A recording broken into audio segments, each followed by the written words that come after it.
And mine still says Lady and Reaper, and yours is going live right now. Mine Tell the truth. I'm telling the truth, chill.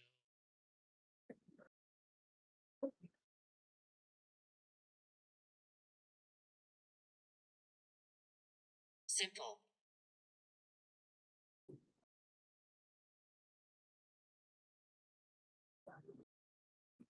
Yours is live. Now. And so is yours. So is mine. All right, ladies and gentlemen, let's try this fucking again, shall we?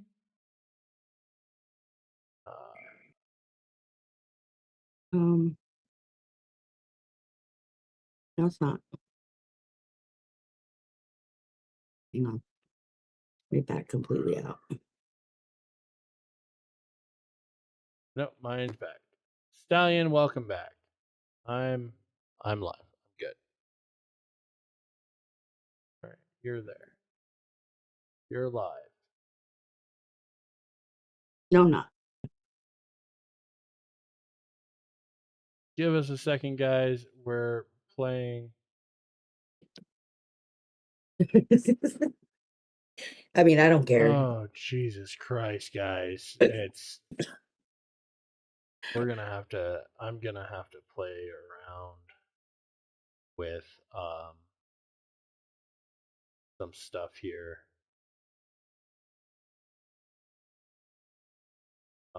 Later, because let's see if Beam's showing, I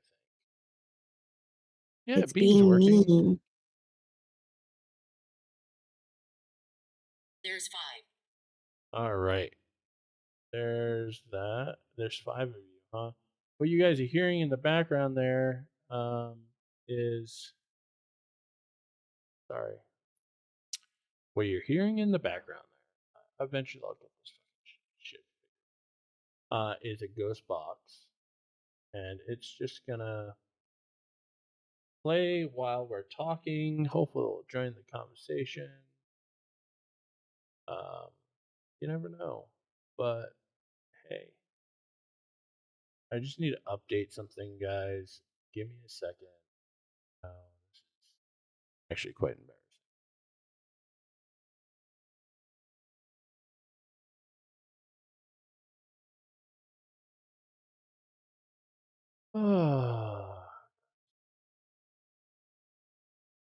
Huh? Tell me.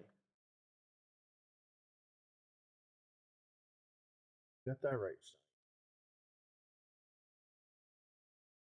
All right, so I put it in the chat that we were over at yours, and put the link so everybody. No, can yours come over is this running. way. No, it's not. I literally. Oh, it's in preview. I had hit go live for you.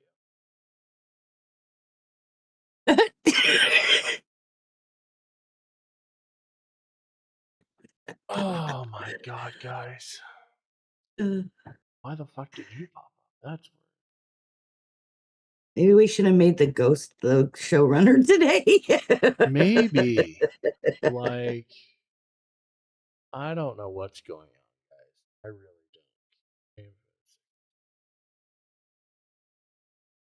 don't. There it goes. Fine. What's up, everyone? Thank you guys for so much for being here. I apologize for the technical issues, but it's being stupid. Being dumb. Here's Ron with the 5 gifted God. members. Life with Ron with the 5 gifted members.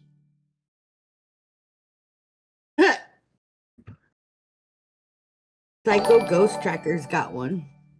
Hey. Maybe they'll come in. Maybe they will.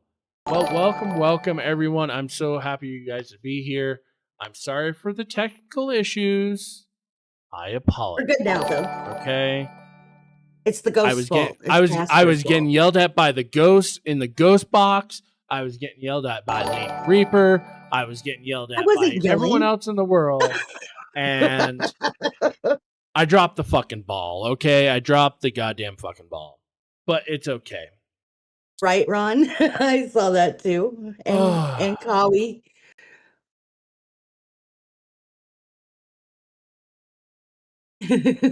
All right. Maybe he can give us an update on Jumbo. Maybe. Well, those that haven't seen us before, we are Lolcow Wonderland. We stream on 2 different channels. Lady Reaper, which a lot of people are there, and Mayan, Lolcow Asylum. Find us on YouTube, Kick and Beam. I think we are streaming to Kick. I'm not too sure. Oh, we are. Yes, we are. I was gonna say, you never know. We Gucci. We're Gucci. I just want to say one thing. What? The ghost said following, an Asylum subscriber count went up 1. That is true. I'm not too sure. That might be a fluke. You know, that might be some weird ass shit going down. But I'm not sure. see, I'm not too sure either. Okay, to tell you the truth, I'm not fucking sure. You know, I'm used to going live and hitting one fucking button, and the new way of doing things, I have to hit 3 different fucking buttons. It's really hard to teach an old dog new tricks. Okay. And I am an old dog, and I'm learning new tricks. You are not that old. Mad Hatter Live, hello on Kick, my friend. Thank you. All right. I need to go over here. What are we gonna fucking talk about tonight? Well, I planned a show. Reaper really didn't know anything about me planning the show, but I planned a show. If you're really Reaper has mentally been out of it for a few days because she's got some IRL shit going on. So, yeah. Hopefully, we get through it. It's okay. Whatever. All right. I don't. But I'm here. Not meaning you. You know what I fucking meant. All right. Lady Reaper with the 5 gifted memberships. Oh, Lucy. Yeah. I love when they give the 5 memberships and you're like, who's watching? Ha! Got you. Well, welcome to our live. As I said, this is Lady Reaper. I am Asylum. Here's a question for you and for the chat. Do you believe in ghosts? Lady Reaper, do you believe in ghosts? I do. You do believe in ghosts. All right. Well, we're going to ask your chat. Do you... Are you putting a poll up? Yeah. Ghosts. You get random... Watch. Look, I can do it with no hands. Oh, why is it saying question? Fuck that. That's one thing I haven't learned how to do is a poll.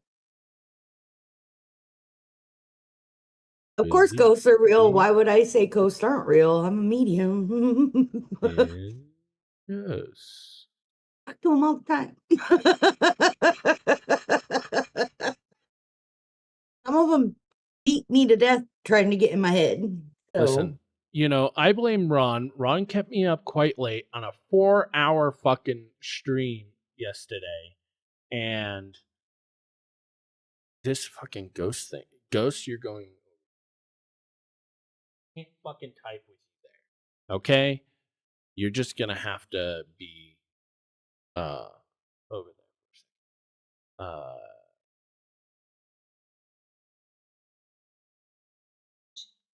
Oh, you're gonna scratch me? Go for it, bitch.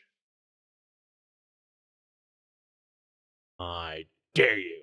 Okay. Poll is starting in the chat. Do you believe in ghosts? I don't get to do polls yet. I'm not monetized.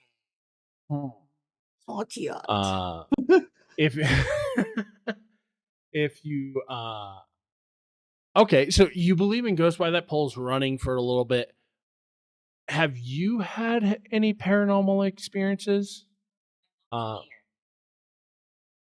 They're not from here, Ron, by the I'm way. sorry, but you done bumped your head if you think I'm getting up at 4 o'clock in the morning to watch you before I go to work. Yep. Sorry. I'm old. I need my sleep. I'll watch you on the replay. Yeah, you got that right. Rules are different, Ron. Rules are different. So have you had any paranormal experiences? Every day. Well, like meaning like have you tell us one, all right? Like Well, spirits contact me all the time to reach out to families, their family members or loved ones. Um, where are you going? I Listen, you're my third have host. You're not going anywhere. Sorry. It told me goodbye. What did he say? What'd she say? Be careful. Be careful what I say. Yeah.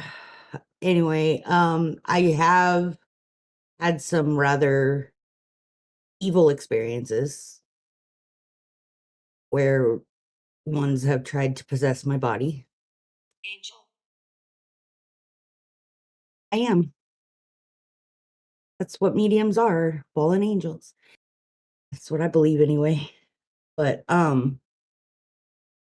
yeah, it's not fun with the dark ones. It really isn't. But most of my experiences have been good experiences.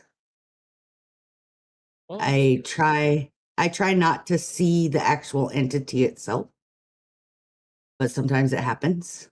Yeah. I have seen several ghosts shape into actual figures. One scared the crap out of me because it did it unexpectedly and just kind of popped in front of me. And I don't jump Yeah. scare easy, but when that happens, yeah. But I mean, there's no particular one that I could tell a story about. Like they all Well, just I basically guess I could tell you a story. So I also am. I'm not a medium. I'm not really psychic. I'm impressionable, right? 'Cause I feel feelings. you're cutting out again. I can feel feelings and stuff like that, but I'm not. And I receive messages, but I don't. I'm not. I don't call myself a medium. You know what I mean? Right. Um, even though what's her name from Long Island Medium says I am, because she's like, oh, you have a giant fucking light shooting out of your goddamn head. Oh, Right. cool. But here's the thing. I went to we respect Jay. you too, and we're not drunk. I wish I was. But I went Impact. to Kentucky to an old what was a Civil War base at one point, and I was going up the stairs, and I had a whole team with us because we were called down there by a client when I used to run. I still technically run. We're still around. We just don't do much. Um, yes, I'm closer to the mic. Chill. Told me to come closer. Um, and so I'm going up the stairs, and like you have to remember these buildings are a couple hundred years old. You know what I mean? You go up the stairs, and you go up, and when you go up, and it just opens to a big, and it has pitch ceilings, and it has the old wood floor. You know what I mean by that? Hmm. Um, niece. And so we're sitting there, and we have a ghost box going, we have EMF going, we have a recording going, we have all these other things going, and nothing's getting picked up, right? And the story that we were told by the people that are there every day, and also there at night is that there, you know, you could hear little footsteps running. And I was like, well, that kind of makes sense because I could feel like a child's energy. And so I decided, you know, because they told us what was going on. So I brought a bunch of like things kids would like, I guess. And one was a little ball, and bowl.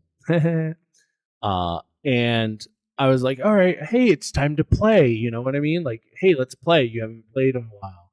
What's up, Gamer James in the chat? And I sat down and I had one of my team members take the ball across the room. And I said, hey, it's time to play. Why don't you push the ball towards me and I'll push it back. Yes, I'm gonna tell that story in a minute. Chill. I'll shut you off.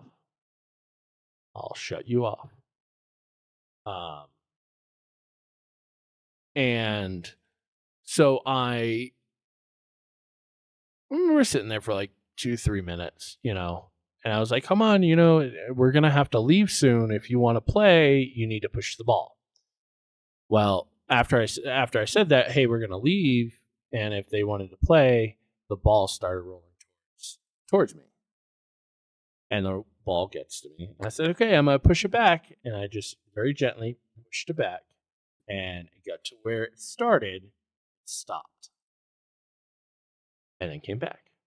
This went on for, no lie, 15 minutes of this ball going back and forth, back and forth. I wish I still had footage of this. Unfortunately, all the footage had to be handed over to the client because of where we were. We had to sign NDAs and all that, but nothing that I'm sharing violates that. Right.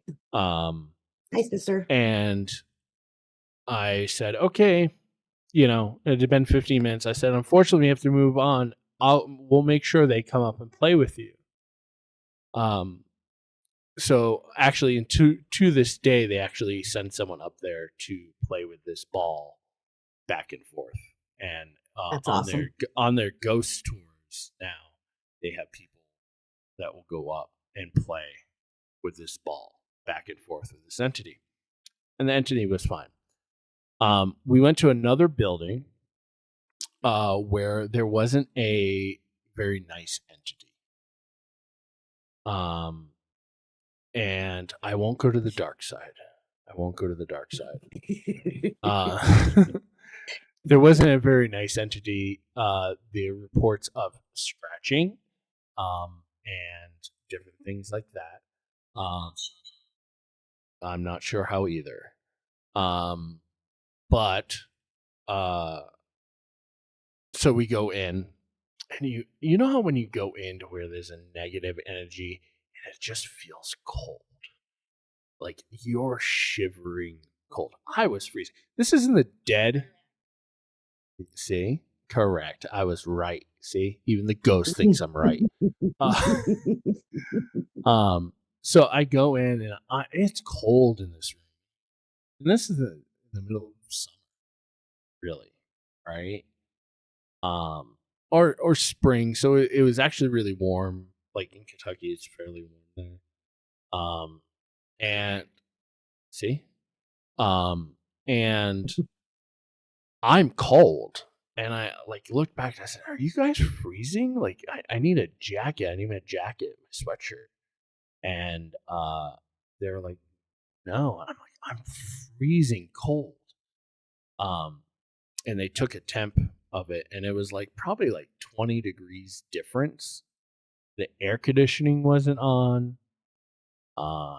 You know, there was no fan going, you know, stuff like that you would think would make you cold.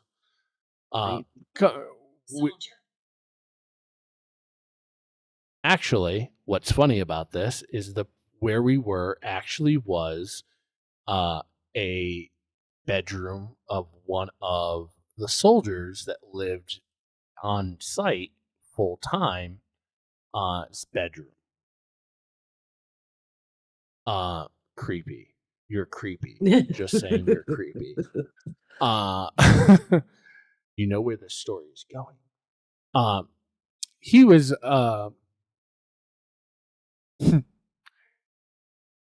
he was interesting. So this ghost, come to find out, did not like that he was talking to other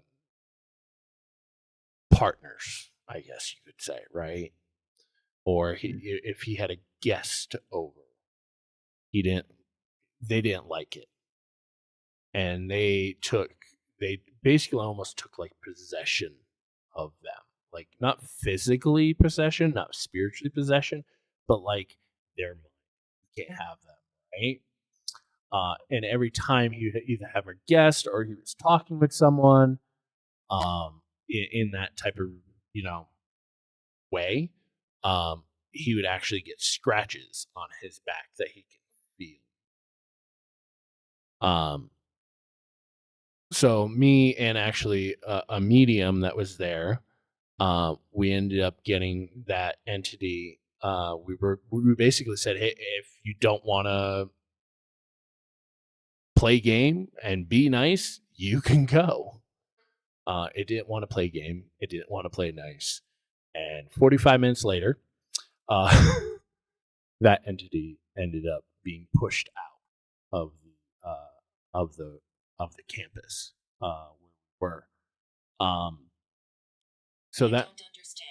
Yeah, you don't understand much.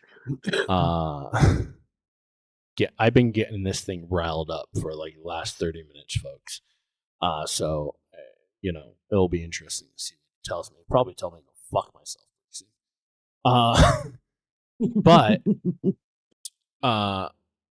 I found it interesting of the polar opposites, right? The nice, I'm a child, I'm innocent, I'm happy. All I want to do is play, right? I just wanted someone else there with me. Two,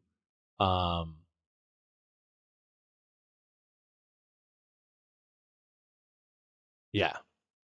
Yeah, they do that. That does happen. So a lot of people that are paranormal investigators and stuff like that, they'll notice that their camera battery dies out real quick, stuff like that. That's because they absorb the energy from that device. Yep. To try to make a stronger connection. Yep. Now, here's the thing. A lot of people, depending where you live, or older houses, it usually happens in, you might feel a little weird, like going down in your basement sometimes, right? Or certain parts of your basement. So there are some people that are very, what is that word? Very, not attuned, but very, not allergic, not, I can't remember the damn word, but that EMF, the electric magnetic field, life would run with the 5 gifted members. Oh, she told you, huh? Aw, Steph. Stallion got one. Show. Welcome to Lady Reaper. Here. Jimmy, Ken, friends. Welcome to Lady Reaper. Why don't I just keep going? Brandon, welcome. That's Steph. Jimmy C and friends. Lolcow Test. I know who you are. But needless to say, sometimes that's such high EMF that's coming over those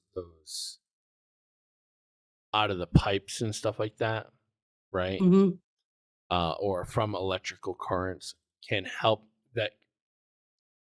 make people feel like uneasy or something's there, or something, they just feel off on that time. And that happens in older buildings. That's the reason why you bring an EMF meter, stuff like that. Check before you start your investigation, because you don't know. Like, it's not something people check for. You check for things like that? Like, I don't. I've never been. No, but I'm not highly sensitive. Okay, so to kind of touch on the dark and the light of everything,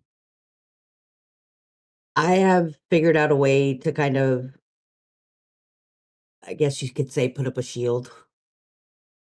So I only let the spirits in that I want to let in. Mm-hmm. And I can always tell whether it's a light spirit trying to contact me or a dark spirit. Because the light spirits will sit there and pitter patter on my head, to basically knocking. The dark spirits, though, it feels like my head is being crushed. And I try really hard to block those out because those are the mean ones. Those are the ones that will pick you up and throw you across the room. Those are the ones that'll throw things at you, try to stab you, which has happened to me. I was in a very haunted house. So remember, I was leaving that girl. I make it a point, at least when I'm ghost hunting, that people that are with me leave the room before I do. Yes. Right? And they're heading down the stairs. And I start to head down. I know it is your place, and you're welcome to be here. You just have to follow the rules, or you're gone. Plain and simple. So I was going down the stairs following the team, right? And they got to the landing before I did, before I started from the top, right? This was like the third floor. Well, yeah, third floor ish. And I start going down, doot, doot, doot, doot. And I get halfway down the flight of stairs, and it feels like something came up behind me and just went boom. Mm-hmm. And I literally fell down the stairs. Oh, look. Mm-hmm. If you step forward enough, they might be able to see you. Maybe. We'll see. Actually, you know what I could do in my camera? This. It's gonna look weird to you guys, but it's gonna kind of interesting.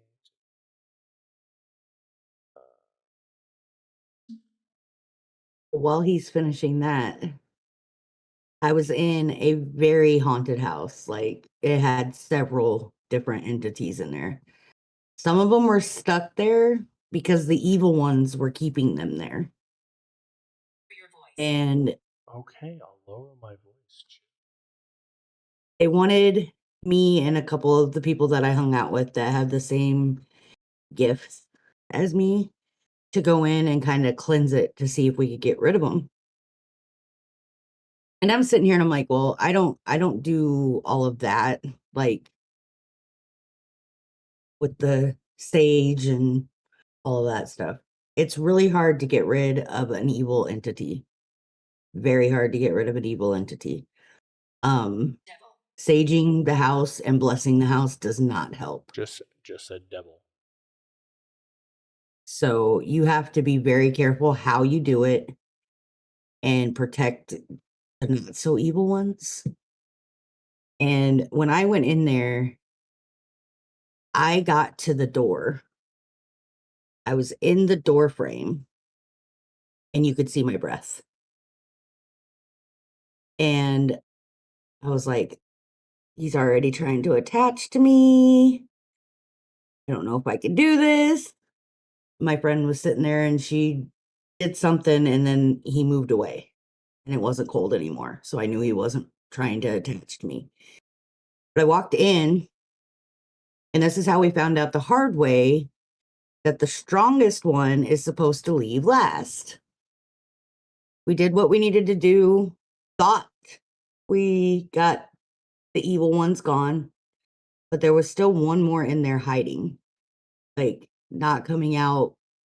And it was the one that I felt at the door. Accident. Yep, accident. My friend's like, you guys go, I'll grab the last few things and I'll be out. We all left, me being the strongest one out of all of us, should have been the last one to leave. She comes out gets in the car, and we're driving down the road. And I look in the rearview mirror, and she's sitting in the middle, and she opens her eyes, and they're completely black. Like, completely black. So I told my friend, I said, pull over. We pulled over, got her out of the car, and tied her to a fence post.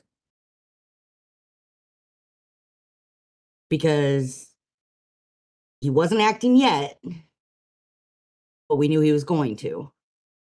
She asked me, she goes, what's going on? I go, look at her eyes. I go, next time I leave last. But we ended up thinking that we got rid of it, and we didn't. And push came to shove, and unfortunately, my friend didn't make it. It ended up driving her so crazy that, yeah. So that's why I said I try not to remember every encounter that I've had, but that one sticks out the most. And it's really hard to see your friends go through that and not be able to do anything about it. Yeah. So it sucks. Because even when you expel a spirit that has possessed you or attached to you, the mental strain that you go through after is really hard. Like, if you're not a strong-minded person, it'll take you. It'll take you under. And that's what it did to my friend. So, all right. That's the scary part about ghosts and spirits.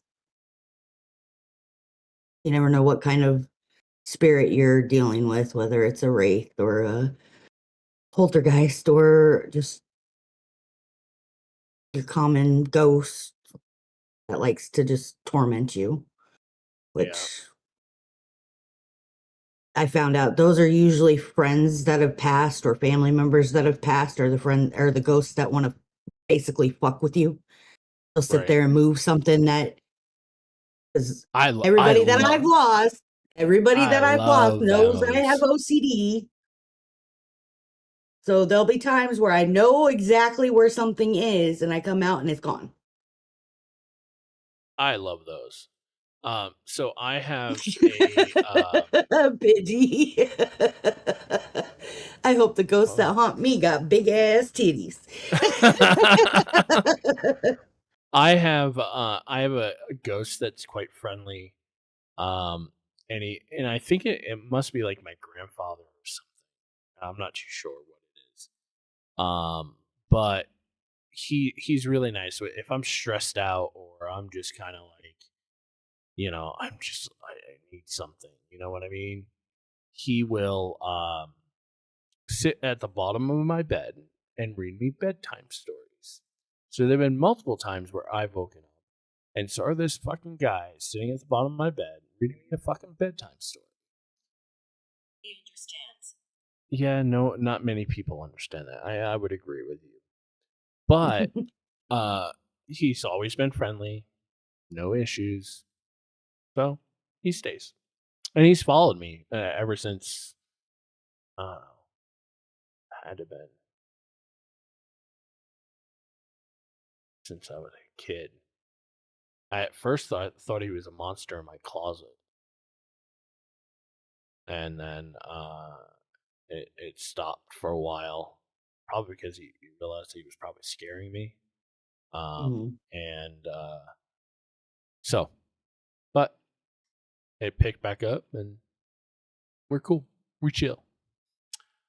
Well, so one of the places that we kind of want to look at is, many people know this from the books that Stephen King has wrote, called The Shining. It is a famous place here in the United States, famous place here in Colorado. I live about 45 minutes-ish drive to there. One time, a friend of mine is really big into Halloween, paranormal. Matter of fact, we run conventions together. One time, I don't know what was happening, but I was like, you know what? I'm gonna take him up to Stanley. I didn't tell him we were going there.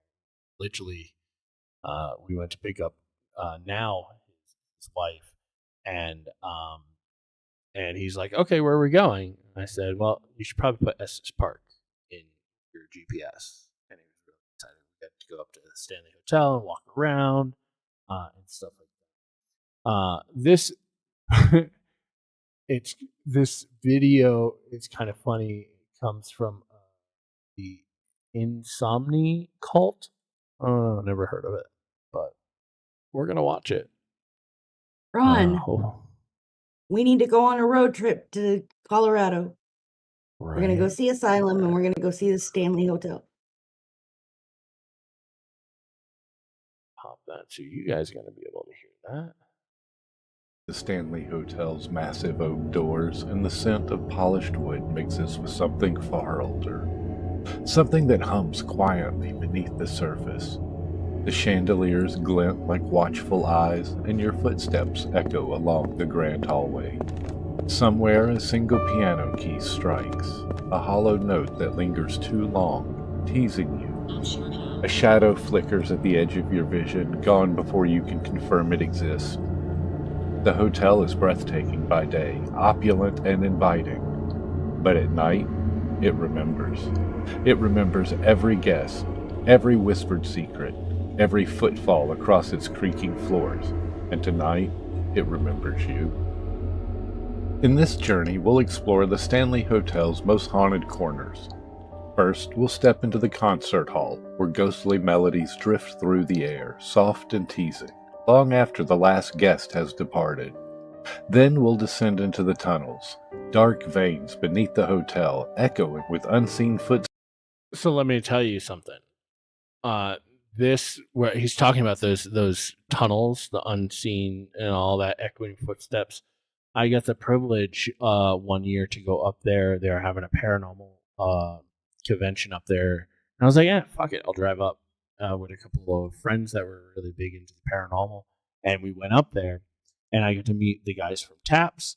I actually have a picture somewhere with him, with one of the guys from Taps, and I got to meet Ryan Bell, which is now I call him a pretty good friend. And what's his name?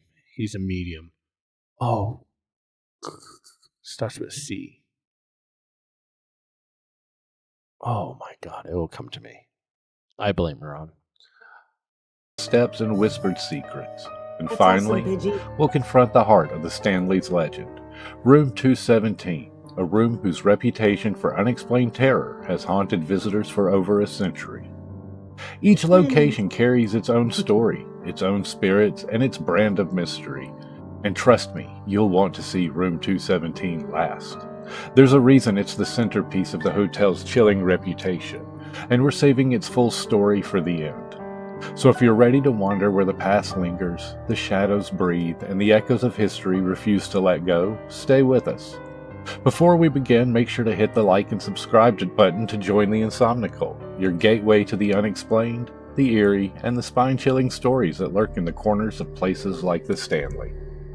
The ballroom stretches before you, its grandeur swallowed by the shadows of the night. The polished floors gleaming under the dim light, reflecting the ornate chandeliers that hang like silent sentinels. As you step inside, the faintest echo of piano keys drifts through the air, soft, melancholic, and impossibly distant. The room feels alive with whispers, as if the walls themselves are murmuring secrets of a bygone era. A sudden chill sweeps over you, and you can't shake the feeling that unseen eyes are watching and waiting. The concert hall, a place where the past refuses to remain silent. Guests and staff alike have reported hearing the unmistakable strains of a piano playing in the dead of night, only to find the room empty upon investigation. Some claim it's the spirit of Flora Stanley, Freeland Stanley's wife, who was known to play the piano. Her love for music seems to linger in the air even after all these years. One particularly chilling account comes from a Reddit user who, during a ghost tour, captured a photograph of a ghostly figure seated on a chair in the ballroom. The figure was not visible to the naked eye, but... So, chat, what do you think? Real, hoax, or just unexplainable?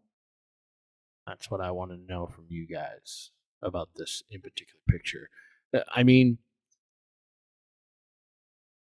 what is it? You could see the outline of the person. It looks like a dress, maybe.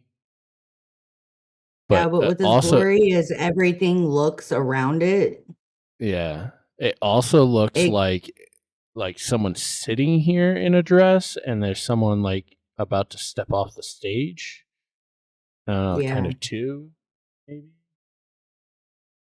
One could be somebody running away from the shadow, because it almost looks like somebody running across the stage. Yeah, the top part of it, and then the bottom, like you said, it looks like somebody sitting right there on the edge of the stage. So it could have popped up in front of somebody and it spooked them, and they're trying to run. Yeah, but Uncle Pidgey, I love non-believers. I love them.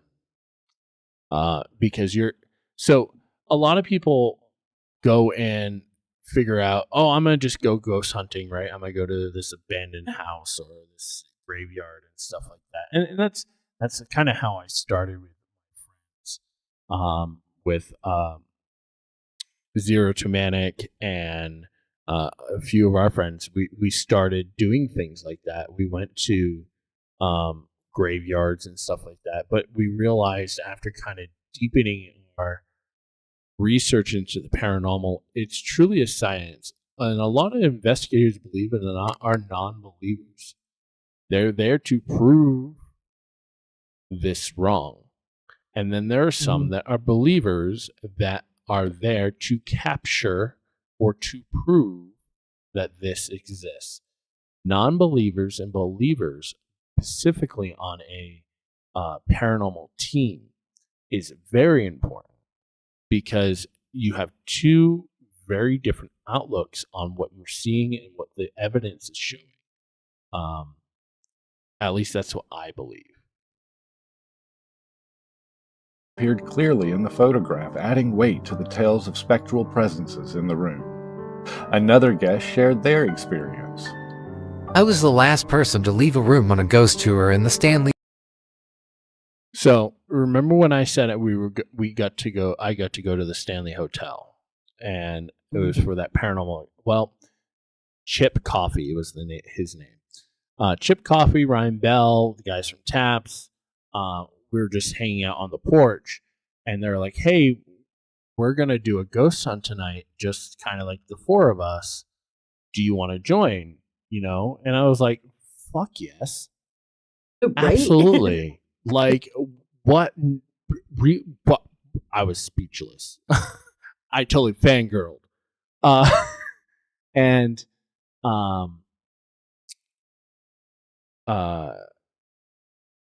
I'm going to end that poll.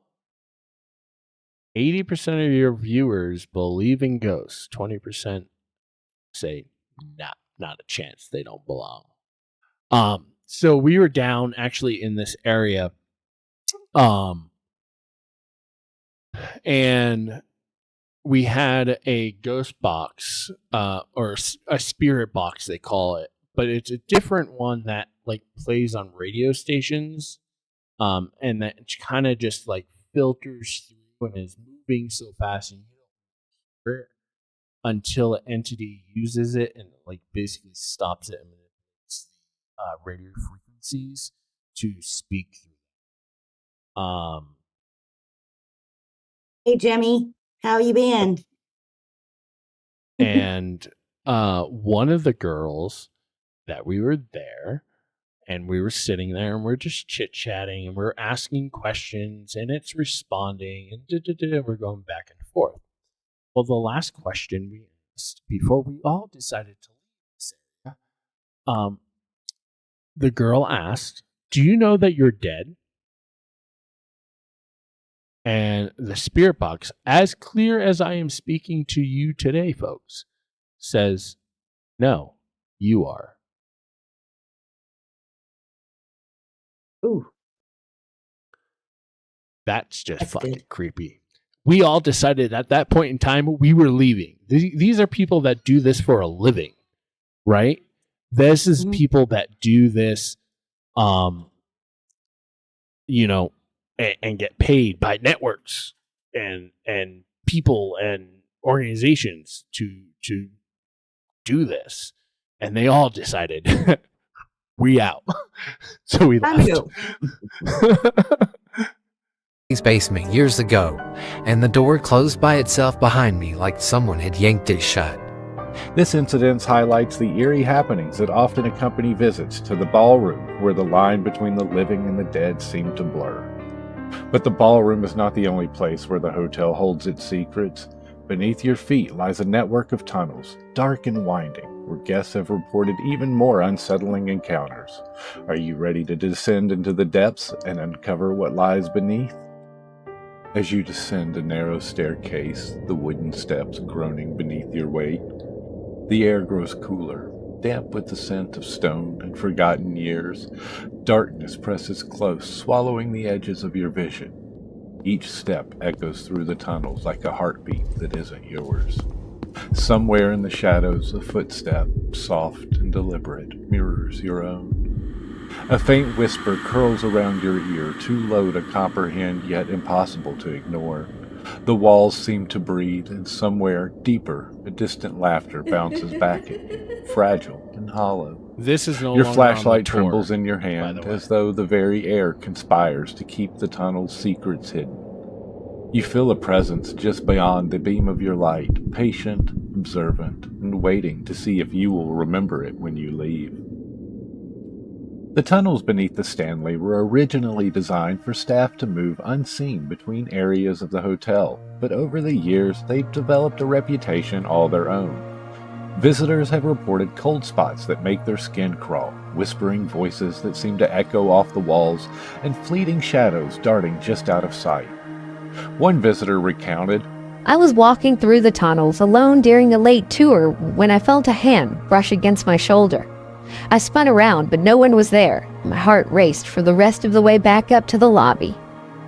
Another shared a curious, unnerving experience. The footsteps behind me kept pace with my own. Every turn I made, the echo followed. It was like the hotel itself was guiding me, or watching me. Paranormal investigators have recorded anomalies here. Unexplained temperature drops, faint breathing sounds, and even captured orbs on camera.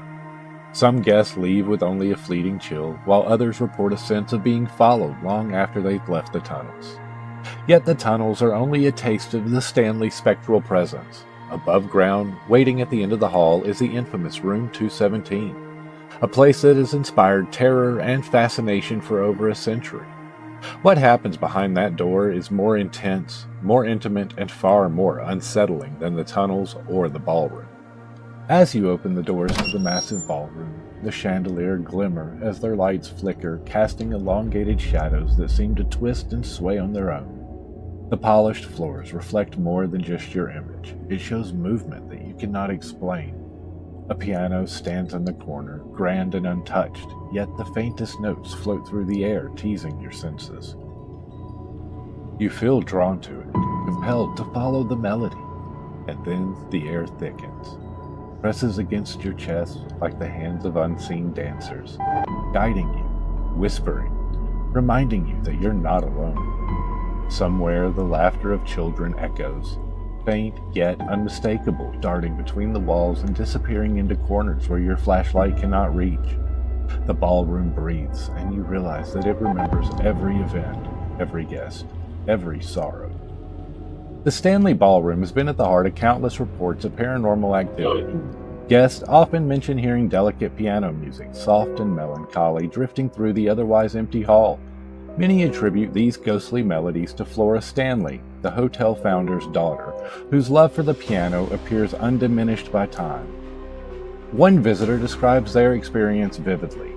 "I was standing near the stage, watching the chandelier sway slightly as if moved by unseen hands. Then I heard a piano playing in the corner. No one was there, and the notes were perfect and sorrowful." Staff have occasionally witnessed shadowy figures in the corner of the room, bending and bowing as if rehearsing an invisible waltz. Others have felt the chill of a presence sweeping past, even when the doors were firmly closed. Over the decade, these consistent accounts have given the ballroom a reputation of elegance haunted by lingering memories. The ballroom, with its soaring ceilings and polished floors, is more than a relic of luxury. It's a stage of echoes, a place where the past celebrations and lingering spirits intermingle, sometimes playful, sometimes unnerving. But even the ballroom cannot hold the depth of fear that waits beyond the halls, beyond the door of room 217. There, the counters are intimate, personal, and unrelentingly unnerving. The whispers of the tunnels and the melodies of the ballroom are only preludes. Are you ready to face the room that inspired terror itself? The hallway narrows as you approach. So, chat, what I need you to do is pay attention, and at the end, you need to let us know, would you spend the night in room 217? Room 217. The door waits silently, unremarkably, yet somehow knowing. You reach for the handle and feel an icy pulse under your palm, like the heartbeat of something unseen. You step inside, the air shifts immediately, thicker, colder, suffused with tension that presses against your chest. The room is small, elegant, yet every corner hums with expectation, as though the furniture itself is watching. You catch a movement in a mirror, the shadow that blinks when you do, then vanishes. A faint whisper brushes your ear. A name? A warning? You cannot tell. Suddenly the bed dips as though someone has settled there. No one is present. A chair scrapes softly on the floor, lights flickering above you. The room seems to breathe in time with your fear, stretching seconds into minutes that feel like hours. Somewhere distant but immediate, the faint echo of laughter. A child's voice sends a shiver down your spine. Room 217 is the crown jewel of the Stanley's hauntings. Guests and staff alike have reported countless encounters here. One visitor recounted, I opened the door to room 217, and the first thing I noticed was the bed had shifted slightly. Then the chair moved. I wasn't alone, though the room was empty. I felt eyes on me the entire time, and a whisper that seemed to say, stay. Stephen King himself stayed in this very room in 1974. He later confessed that the oppressive silence, the isolation, and the peculiar energy of the space inspired The Shining. But many claim that room 217 holds horrors far beyond the novel. Another guest shared, I woke up at 3 a.m. to the sound of footsteps circling the room. My husband was asleep beside me. I called out and the steps stopped, but when I turned on the light, everything was untouched. It was as if someone had walked just beside me, unseen. The room has a history of cold spots, lights turning on and off without explanation, and objects moving on their own. These occurrences are remarkably consistent over decades, suggesting something persistent, intelligent, and watchful resides here. Even seasonal staff have admitted to seeing and sensing a presence. Doors open before anyone touches them, and the weight of someone or something sitting on the bed is described repeatedly. Yet the room isn't malicious in the traditional sense. It is observant, patient, and insistent on being remembered. If the ballroom teased your imagination and the tunnels made your skin crawl, room 217 will leave an impression you cannot forget. Its whispers are not just echoes, they're invitations. And as you prepare to leave, the Stanley waits, patient and knowing, ready to see who dares to stay just a little longer. As you step back into the Stanley Hotel's grand hallway one last time, the chandeliers glint like watchful eyes and the air seems heavier somehow, as though carrying the weight of a century of whispers. Room 217 waits, unassuming yet insistent, its door quietly humming with the memory of every guest who ever dared to enter. A faint piano note drifts from the ballroom, curling through the corridors like a scent you cannot place, teasing your senses. The tunnels beneath the hotel seem to exhale shadows stretching just beyond the sight. Footsteps echo somewhere, not yours, and you realize the hotel remembers.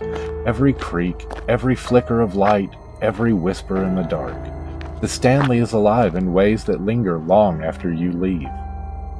You feel the pull to stay just a little longer, to listen, to see, to acknowledge what cannot fully be seen. The Stanley doesn't merely house memories, it collects them, feeds on them, and ensures that those who pass through its doors are forever changed. If the shadows, the whispers, and the faint melodies of the Stanley have left you chilled, intrigued, or ravenously curious, it's time to join the Insomnia Cult. Hit like and subscribe and step further.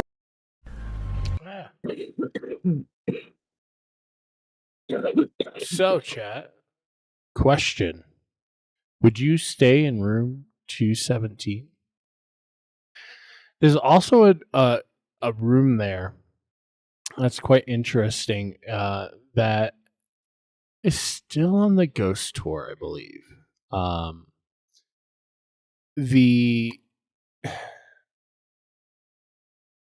Your key doesn't work. You can put it in, you can keep trying, you can try to open the door. Doesn't work. Okay. Unless you ask permission to enter. When you ask permission to enter, you say, you knock, hey, can I come in? You put your key in, and you turn your key, and the door will open without any issue. But you have to ask permission to enter. This in particular room was home to a gentleman that now haunts that room. They call him Mr. Allen, and you have to ask his permission to enter the room before you go in. Mr. Allen has been there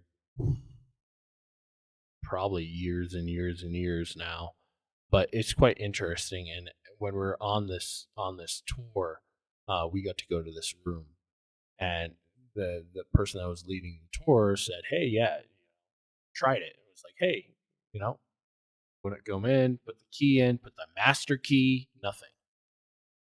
Until we knocked on the door and asked permission to come in, and we were able to go. It's kind of cool.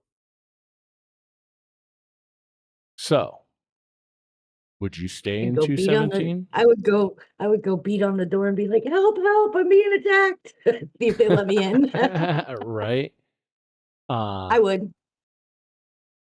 So I'd stay in room 217. I think I would too. I think I would. I'd have to be with someone, but yeah, I would stay in 217. Now here's another question. Do you think the hotel's reputation helps create these paranormal experiences? That's the question. Like, do you think I don't know, because it's been going on for a long time. And I've actually seen, like, and again, they could be staged, but I've seen videos, like live videos of the tours and the room and that kind of stuff. So, I mean, can you, like, confuse yourself based on the story of the hotel? Yes. Especially if you've seen the movie The Shining, or read the book. Because you get those imaginations in your head, and then you want to see them so bad that you don't know if you've seen them or if it was an actual thing. But based off of what I've learned about the Stanley, not off the movie, not off of anything else, off of people actually going there and doing investigations and stuff like that, I think it just depends on the person. Yep. Now, if you want to go spend the night at the Stanley, you're more than welcome. Go to stanleyhotel.com.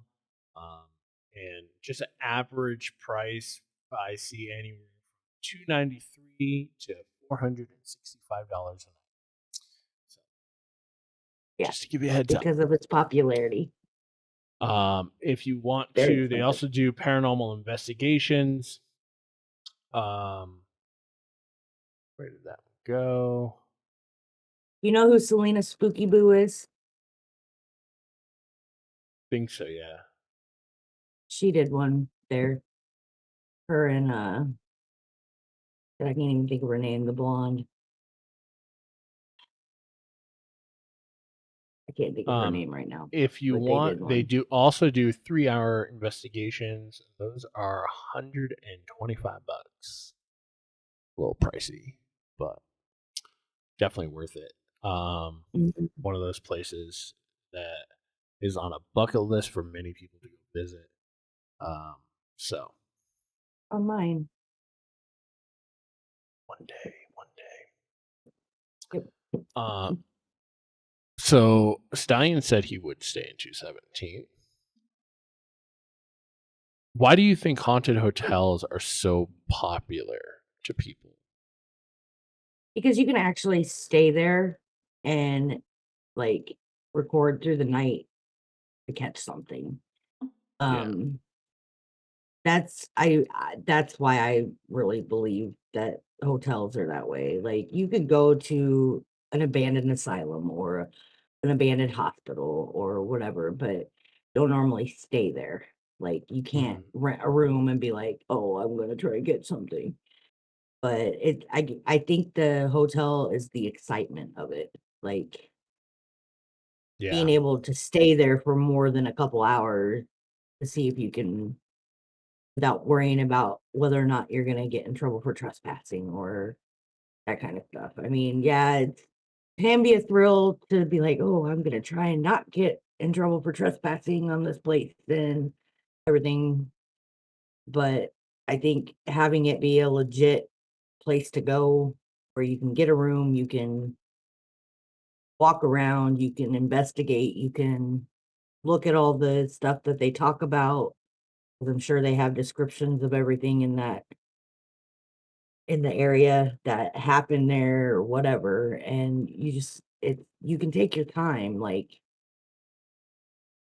and it's a more controlled environment because there's more people around, not just you and a couple other people in an abandoned place.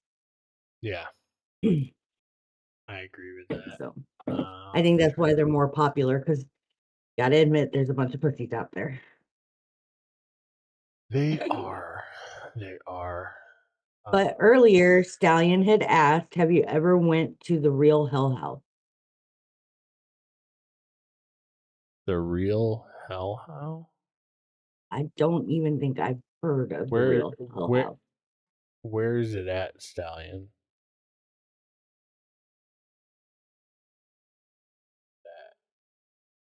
But the video was playing, so I didn't want to.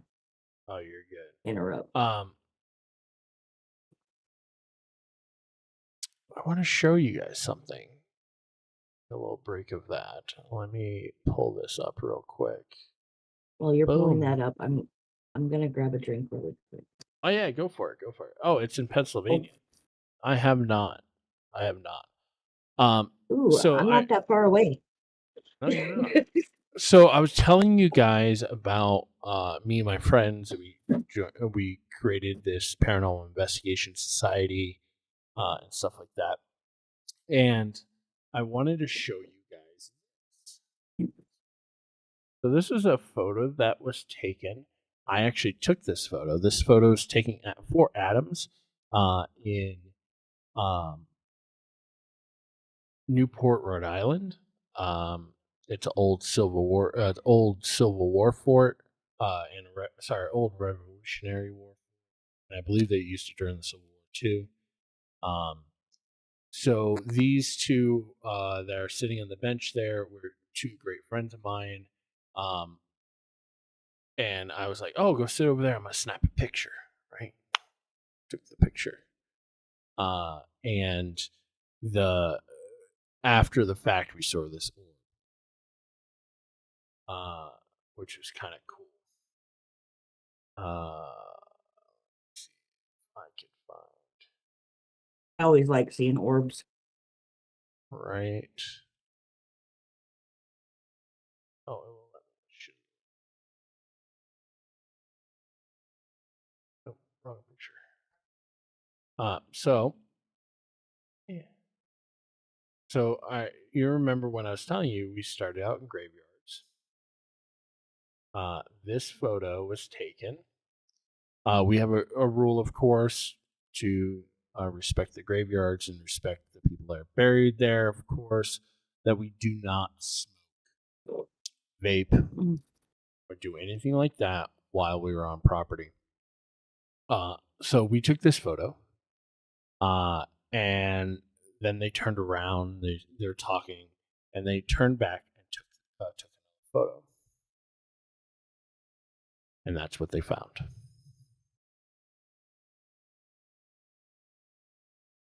That's crazy. Kind of cool, I gotta say. Again, we don't smoke or vape or anything like that. It's kind of an interesting thing. So,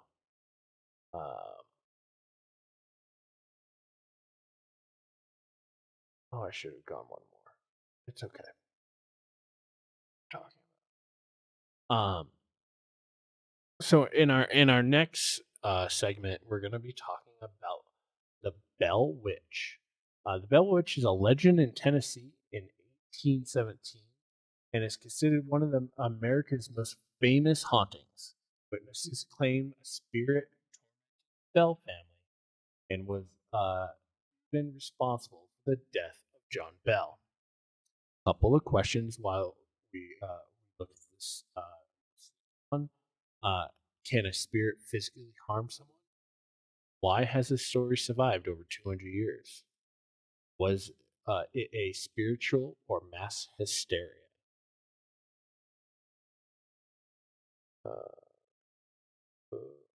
And our friend, well, good friend of mine still, Kendall Ray, is going to kind of bring us through this on her YouTube channel. If you go over and watch her, if you like the paranormal spooky shit, she's a good person. Today I'm going to be telling you about another story that probably falls in the category of legend because there's so much unconfirmed information and it's been passed down by generations because it's a super old story and most of the people at this time couldn't even read or write. So, it's one of those things where word of mouth kind of spreads a lot of Also, I haven't mentioned yet, if you're not in the fucking Discord, click the goddamn link and join the damn Discord. It's free.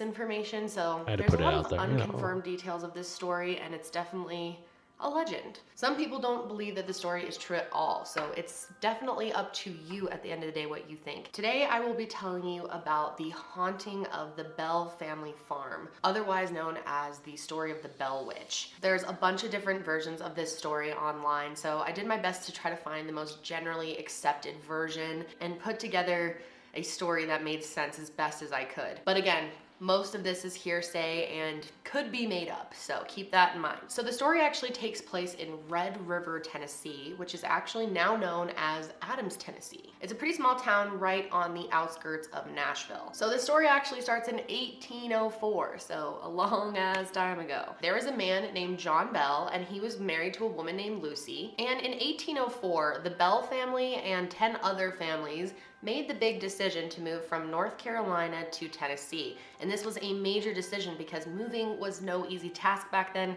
They're pioneers. They're pretty much walking there. They probably had a horse-covered wagon. It's dangerous. It takes a long time.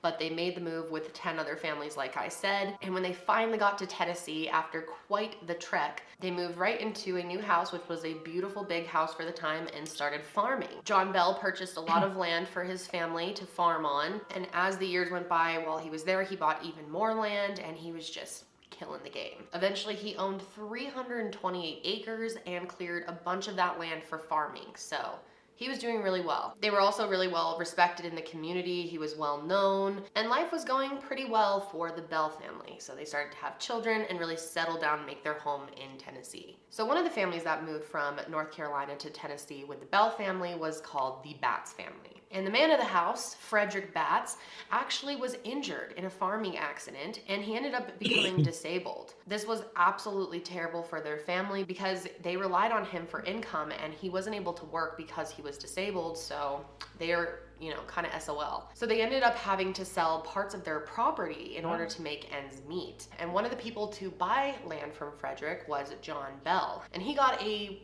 really good deal on the land because, they're desperate for money. They, will pretty much sell their land for whatever someone is willing to pay for it. And Frederick had a wife named Kate, and Kate found out about the whole transaction and was really upset about it. She felt like John Bell was taking advantage of their family being poor and in this horrible situation because of her husband's injury. She said that the land that they sold him was actually worth a lot more than what they sold it for him. Basically, he got a sick deal on it and did really take advantage of their situation. This really upset the Batts family, actually, especially Kate, and apparently she swore that she would make the Bell family pay for this in some way. So in addition to buying that land from Frederick, John Bell decided that he was also going to purchase a slave. Yes, a human being. This was a thing back then, obviously. And he was going to buy this slave from Frederick's brother, Benjamin. However, the slave was actually a really young girl, and John decided that it would be best if she stayed with her mother for as long as possible. So he found it in the kindness of his heart to let the poor girl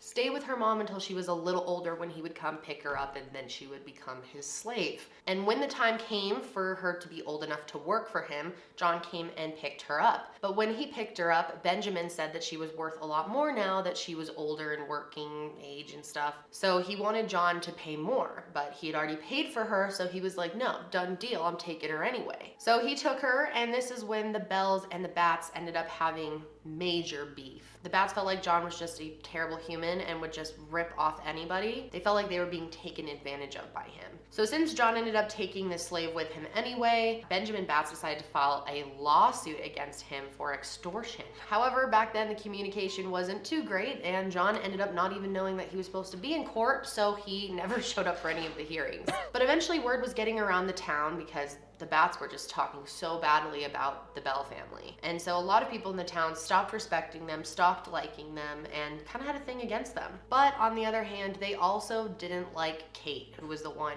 spreading most of the information about John Bell. Apparently, a lot of the locals really hated Kate because she was a very strong and tough woman, and that was not well received. Once her husband became disabled, she became, the head of the house, and a lot of men, I think, were threatened by that. People in the town said that she was acting extremely entitled and obnoxious. She was described as loud, boisterous, and pretty much super controlling, and so a lot of people in the town really did not like Kate. Kate also wanted to be really involved in the business side of things, especially when it came to her own finances, but this was so unheard of at the time that really weirded people out as well, that she was even involved. So a lot of people thought that Kate was practicing witchcraft. Now, I will say, in our history, tons of people are accused of practicing witchcraft that did not actually practice witchcraft. And I say this because this story is mostly hearsay, and we have no idea if Kate was actually practicing witchcraft. A lot of times rumors were spread about women who were feminists or,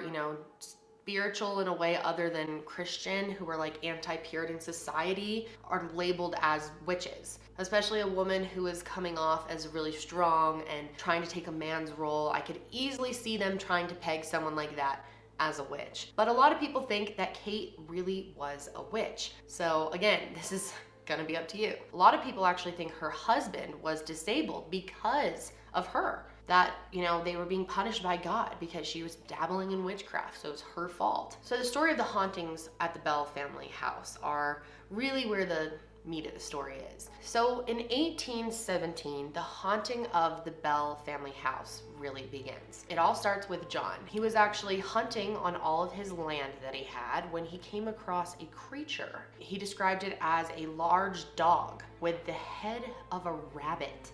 So really creepy looking. He said that it was covered in black fur and was like snarling at him.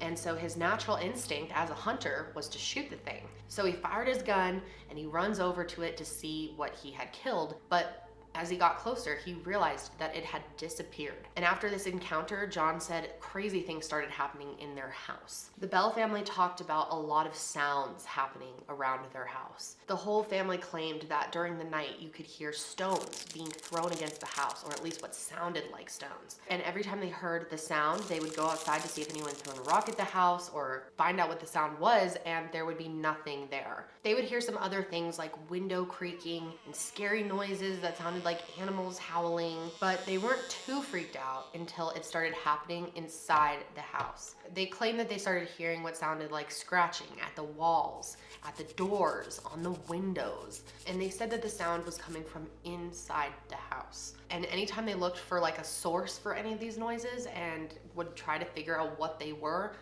not able to find anything that could have been responsible for the sound. So the family just tried to ignore it, you know, out of sight, out of mind, just let's pretend this isn't happening to us, until they actually started to have physical attacks happen. One night, their 14-year-old daughter, Betsy, woke up in her room to sounds of scratching on the walls. And when she woke up, she realized her hair was tied around the bed frame. She was like stuck to it. Can you imagine how scared you'd be if you woke up and your hair was tied up around the bed?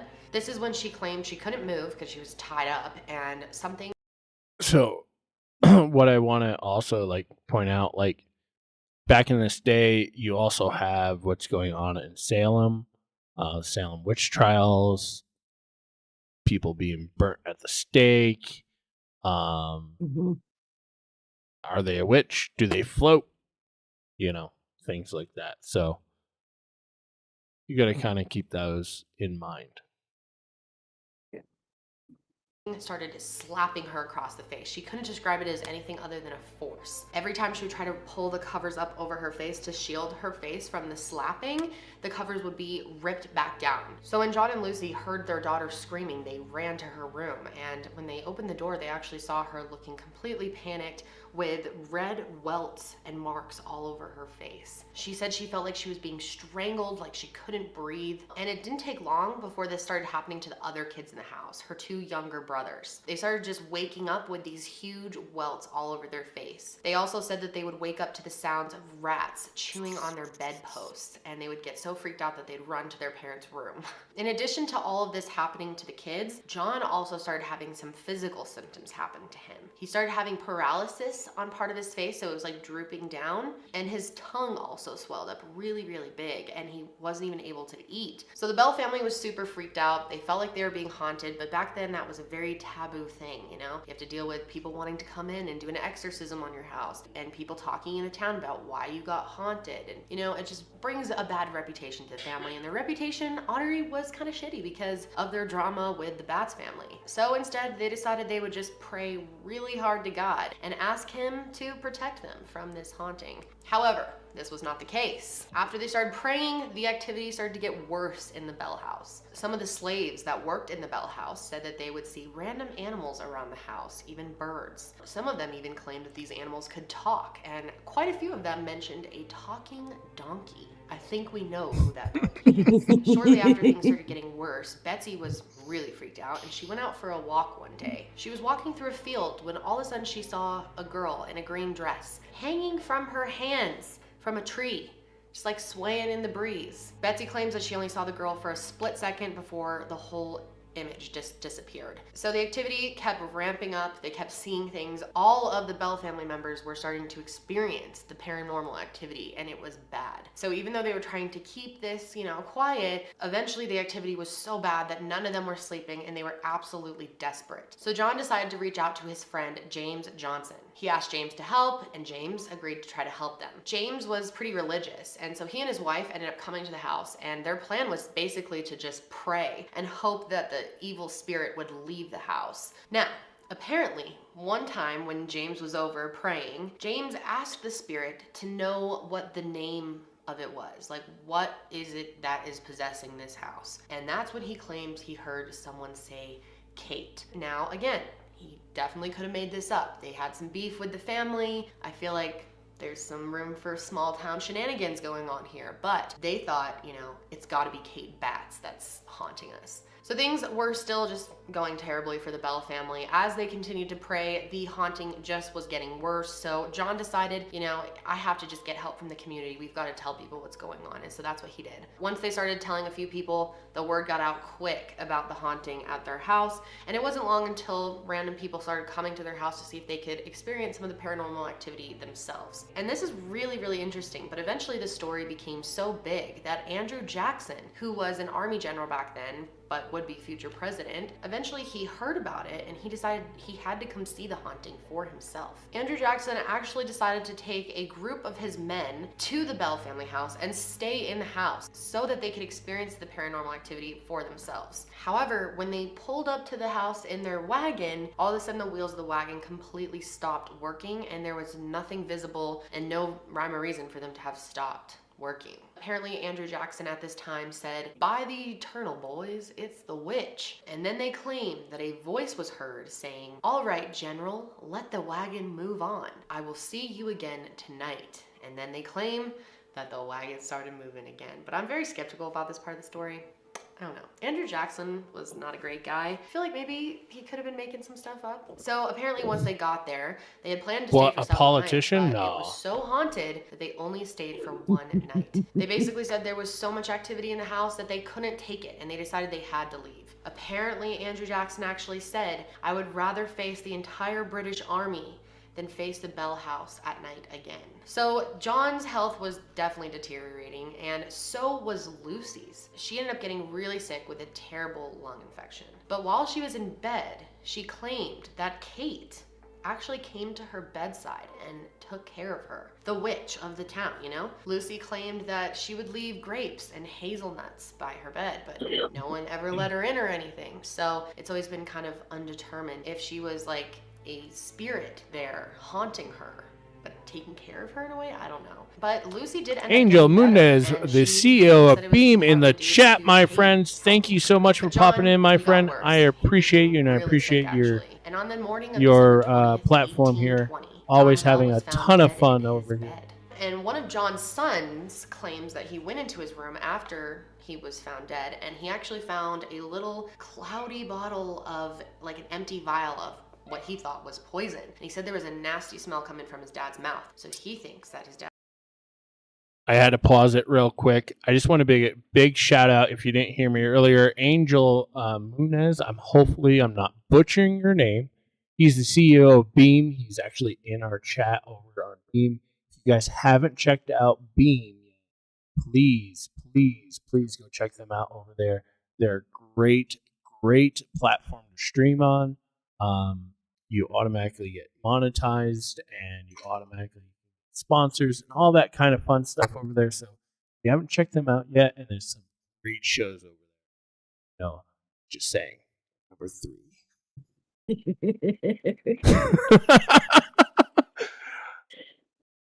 All right, back to the video, guys. was poisoned. Now again, this is majorly hearsay, but according to the Bell family, they asked Kate about this. And apparently Kate informed them that she fixed his medicine last night by giving him a big dose and that he would never get out of the bed again. So one thing that's really interesting about all this is John's death actually was documented with a supernatural force as the cause of death. This was the first time in US history where a spirit was like formally blamed for someone's death. A lot of people thought that they were being haunted by a witch, whether that was Kate or not, and it started to be referred to as the Bell Witch. Now apparently at John's funeral, Kate was around hanging out, mocking his death. Some people said that Kate was seen laughing around the funeral and making inappropriate jokes. And after he died, all the activity in the Bell house just stopped. A lot of people believe that Kate was the one haunting them and she was happy with the outcome of John being dead, so there was no reason to continue haunting the family. However, this really wasn't the case because in 1821, Betsy Bell ended up getting engaged to a young man named Joshua Gardner. And shortly after she was engaged, she claims that she was walking in that same field again when she saw the girl hanging from the tree again. And apparently this time the girl warned Betsy not to marry this man. And she was so freaked out by it that she ended up calling off the engagement, and the guy moved. And what's really interesting is there's rumors out there that this whole story could have been completely made up, and made up by Betsy's new husband, someone she ended up marrying after this other guy, and his name was Richard Powell. Richard Powell was a guy who was super highly educated, and so a lot of people think he kind of made up the story. A lot of people believe that since it was coming from him, that others thought it was credible, and that's how the story spread around, because he was such an intelligent person. Betsy and Richard ended up getting married, and they had 8 kids together, but a lot of her kids, most of her kids died pretty young, which was, fairly common for the time. And she ended up passing in 1888. So there's a lot of questions about Kate being the one to have haunted the house. There's some people who think that Kate was dead during this time and was haunting as a spirit. But then there's a lot of people that believe that she was alive and haunting from afar. In the 1830 census, it says that she was still alive. But people who live in this area now claim that there's still strange activity going on in this area to this day. In fact, there are still Bell family members that live in the same town. And one of the current Bells living there is named Bob Bell, and he has experienced a little bit of haunting himself. He said that when he was a young boy, his grandmother called up his dad and told him that there were intruders at her house. So he remembers their family going over there and finding this cabinet in the kitchen that always stayed locked and was filled with their best china. And everything in this cabinet had been thrown out onto the ground. But the weird thing is, nothing smashed. And the family thinks that is just really bizarre. In 1843, the house was actually torn down. The land is now just being used as farmland for various crops and stuff, so there's no haunting actually happening there. And now people say that the Bell family farm itself is not actually haunted, but there's this cave nearby, and a lot of people think that the Bell Witch, which is pretty much the name of the spirit, haunts the cave. People say that it's legit haunted, and people claim that if you ever decide to visit it, which people do a lot, you should never bring anything there or take anything from there. The cave is kind of actually a tourist attraction now. You can actually buy tickets to go in it. But apparently at one point there was a guy that took a rock from the cave. And apparently within 3 days of taking this rock, 3 terrible things happened to him. He lost his home, he lost his job, and his wife died. And this story is actually more popular than you would think. Some of your favorite movies and TV shows have been actually based off of the Bell Witch very loosely. The Blair Witch Project, An American Haunting, Bell Witch the movie, The Bell Witch Legend, and The Bell Witch Haunting. I think it's a super interesting story, and I would love to know what you guys think of this. Even though it's a legend and a lot of it may not be true, I did find this story very fascinating. I would love to know what you guys think. All right. So, what do you guys think? What do you think? Do you think like people are like this thing is true? Do you think it was Kate?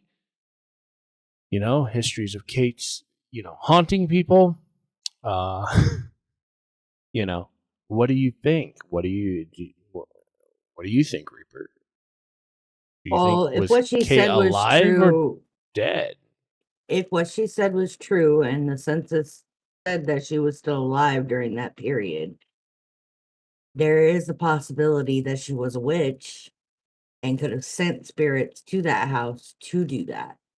Mm-hmm. But it seems to me she didn't want anything to happen to the wife, but more the husband. Yeah. So you want to delve a little deeper. Could have been a little jealousy issue.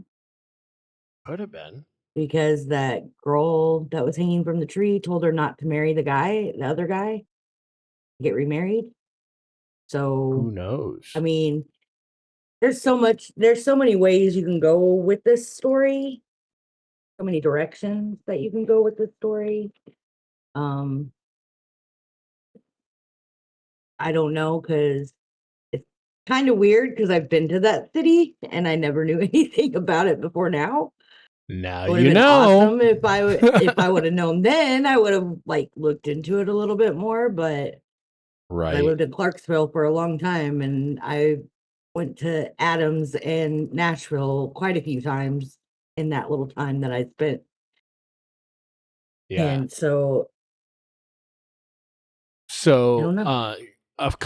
I asked the chat before we started this a few questions. Can a spirit physically harm you? I would say yes, 100%. The average spirit, the ones that are around here all the time, things like that, I don't think so. However, there are entities that can. There's literally those are the ones. Yeah. Those are the ones you watch that drain the. Those are the ones that drain the power from your battery because they want to use that so they can pick things up and throw them at you, or pick you up and throw you, or scratch you, or slap you, or anything like that. They need that extra energy to be able to do that. Do I believe that every single one that physically harm, if something gets thrown at you or touches you, do I think every single one of those entities are evil and demonic and all these other words that people no. There are a lot of entities that use those use that to gain attention, mess with you, play with you. Yep. Like Reaper was saying that, like, she would, like, basically, she has OCD, so everything is kind of like in its place, right? And then you come back and something's missing. Something's not. It happens. It drives me nuts. It drives me nuts when they do that. It really does. It does. Especially when I can't find something that I actually, like, I know I have it. And I can't find it anywhere. Like, things have disappeared completely out of my house. Yeah. And I've done and I'm the like, same I thing. know I had that. So I have a rosary that was given to me when I was a kid. And it's from St. John Paul II. All right. And what's funny about it is I haven't been able to find it. Don't know where it is. Wonder what happened to it. And every once in a while, it just fucking pops up back in my drawer somewhere. Like, I'm like, really? Like, really? But, why do you think this story in particular has survived over 200 years? Right? So this started in 1817. It's currently 2026. We're gone over the hump. Why do you think this story in particular of the Bell Witch, of the Bell family, has stayed around so long? The unknown. I would agree. Not being a clear 100% factual story. Correct. And you know what I mean? There are. So I live probably less than probably a mile or so from Ridgegate Road, or Ridgeway, one of the two. I can't remember the name of the neighborhood. It's supposed to be the most haunted road. I would say every state, town may have something along the way things of these type of things that happen. The redheaded hitchhiker, that's on Route 6 in Massachusetts, right? The Corvette that comes up driving behind you that you can see lights and it'll tailgate you and then disappear, right? Mm-hmm. I believe that these stories, these things, right? You can find them in almost every state, right? There are certain things like this, the Bell Witch. Those are things that go unexplained for hundreds of years. They get passed down, story to story to story, change. like the whole thing with, what was it, Andrew Jackson, right? Was the president there? The wheels on the wagon stopped or stuff like that, or I'll see you tonight. Right. Those things get added to the myths over and over again, where some of these stories become so embellished that you look at them and you go, is that true? But once you start to investigate them and kind of get to the root of the story, then I can say absolutely yes, this story is true. This story is verifiable. Right. Because there's always bits and pieces to a story that are true. Yeah, that's the reason why it's a story. Proven fact. Exactly. Yeah. But like you said, like playing telephone. Yeah. You tell somebody a story and then they exaggerate it. Mm-hmm. And then the next person exaggerates it even more. And that being said, Stallion said, I think a spirit can harm you both physically and mentally. But I also think that there are ways they can't. As long as you have God on your side, you can't be touched. I'm gonna agree with you partially there. It's not really, yeah, God sends the angels down to protect you. But if you don't have that guardian angel, that's where you start getting harmed. So before every investigation I've ever done, whether I am taking a ride on Riverdale Road or I'm going to go to this person's house because they're having issues with an entity, I had a case a few years ago where myself and a friend who's also a medium got called. One of her friends, friend of a friend, basically asked us to go there because they kept having this haunting. They weren't too sure what was going on, and so on and so forth. Well, come to find out, their little child, had I'd say spiritual powers, right? And they would this child would open portals, but didn't know how to close them. Oh Lord. So we were able to go, and it kind of explained, because hey, mommy and daddy, there's a man in my room. I opened this thing and he walked through. You know what I mean? To them, that's just a wild idea, right? To a normal person, that's a wild idea. But to people like us and people that are investigate this in particular paranormal, right? We understand that. We kind of can get down to the level of that person to say, hey, by the way, we understand, we believe you. This is not something that is not, not happening, right? This is not your imaginary friend, right? Right. Which is a whole nother tangent. Dog. Yeah, a whole nother tangent I can go on with imaginary friends, by the way, just to give you a heads up. Yeah. Me too. Because they're real and they disappear, and there's a reason why. Another show, another time. Yes. But so we were able to go. We were able to close a lot of these portals. We were able to talk to the kid and kind of said, hey, can't be opening these things. You got to be a little bit more careful. We performed a house blessing. I also put around the house 2 different metals.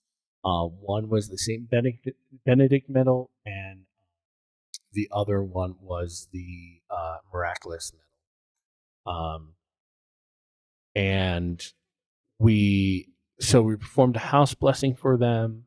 We're able to clear the house of these portals. And, ever since now, no issues. The worst part of this is they lived right underneath electrical lines that carried a good portion of the power to the town. So when that happened, all that energy that was being created, released from those energy lines was just traveling down us. It was insane. I'm surprised you got them closed.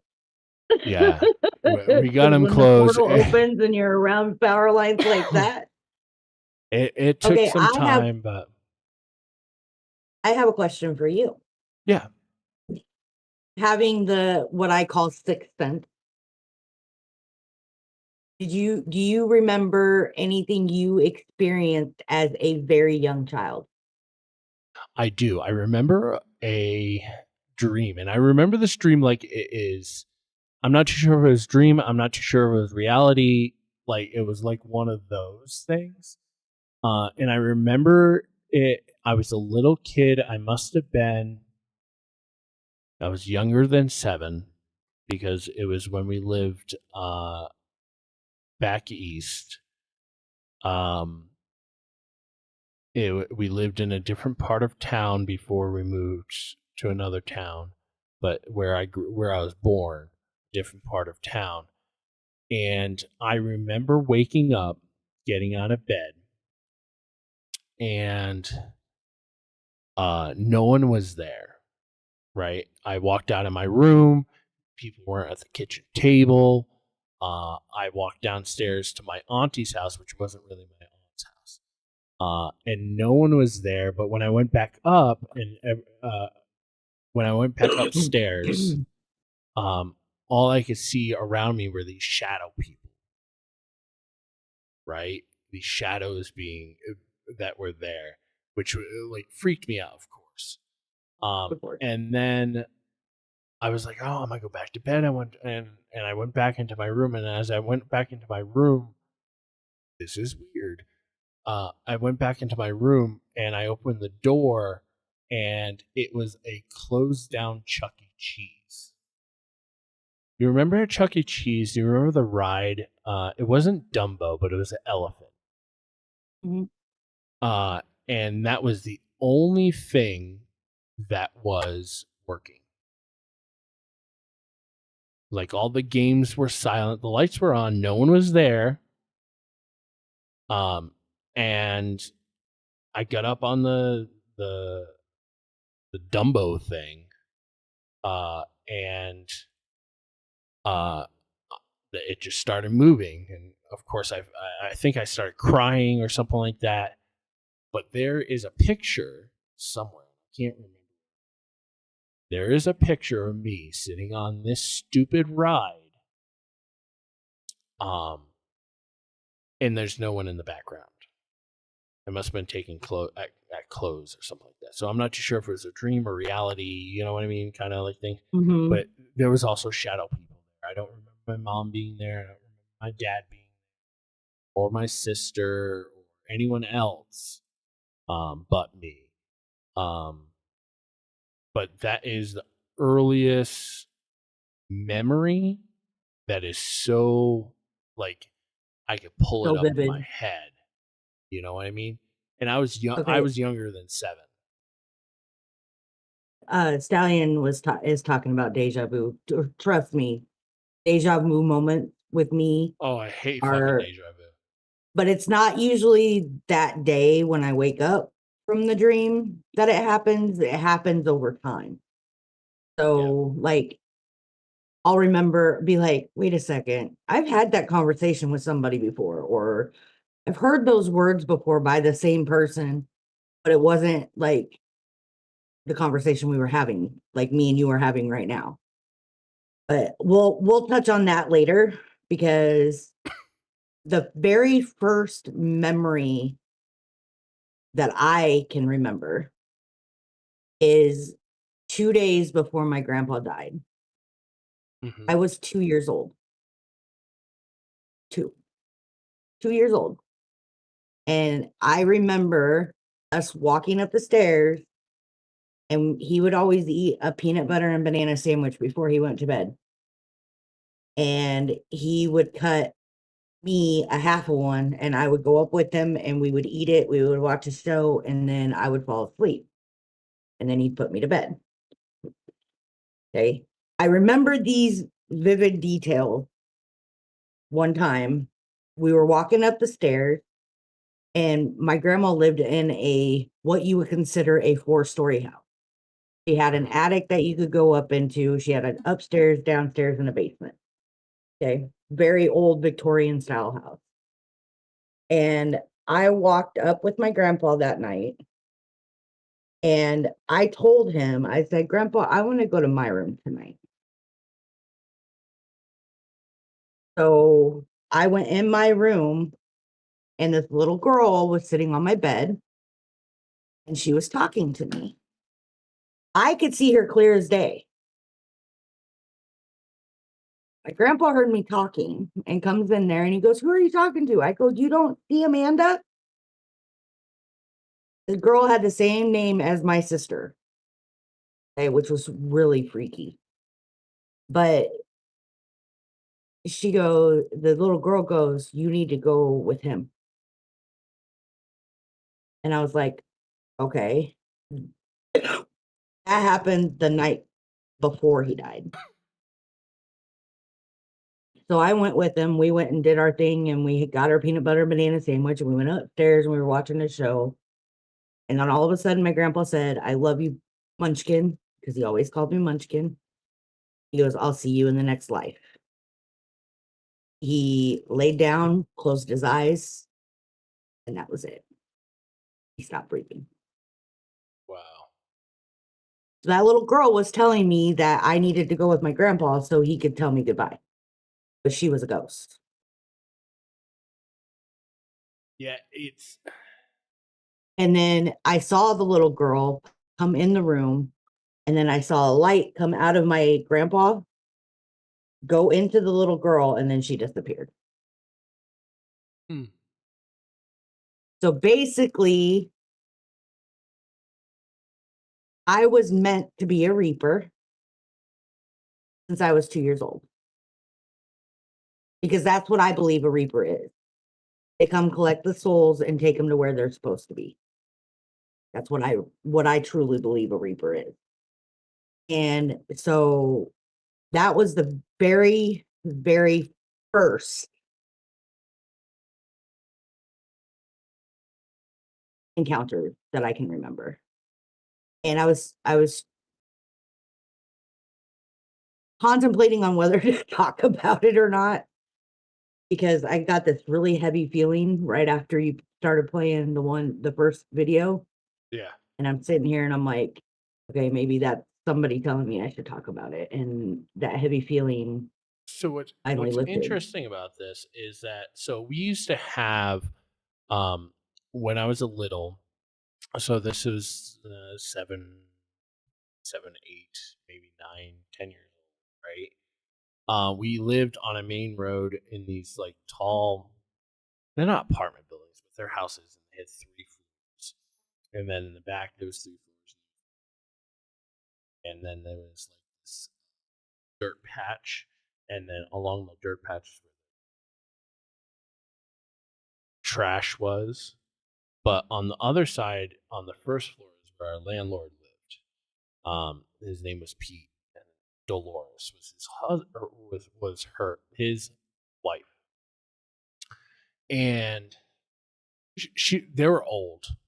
I believe both have passed on since. Well, I know Dolores has, and I'm pretty sure Pete has now.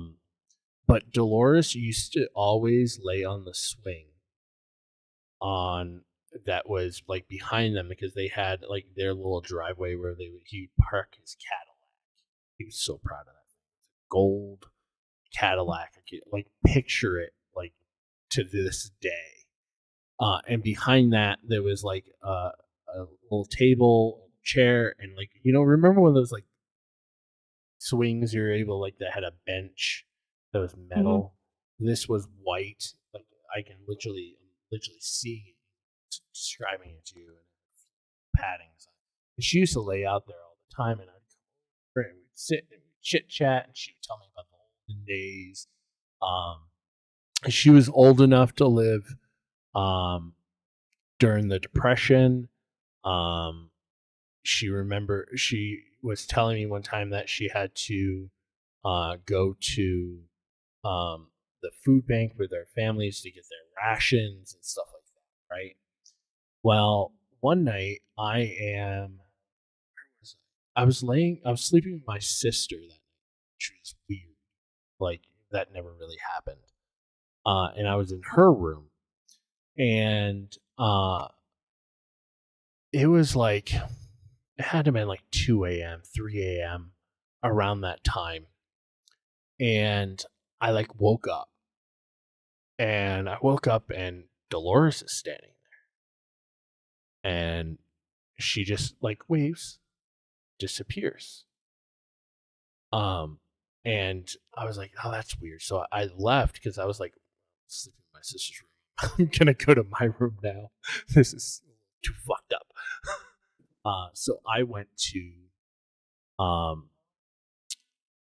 to go to my room, and I noticed while I was there that my mom and my dad was still awake, and they were sitting at the kitchen table.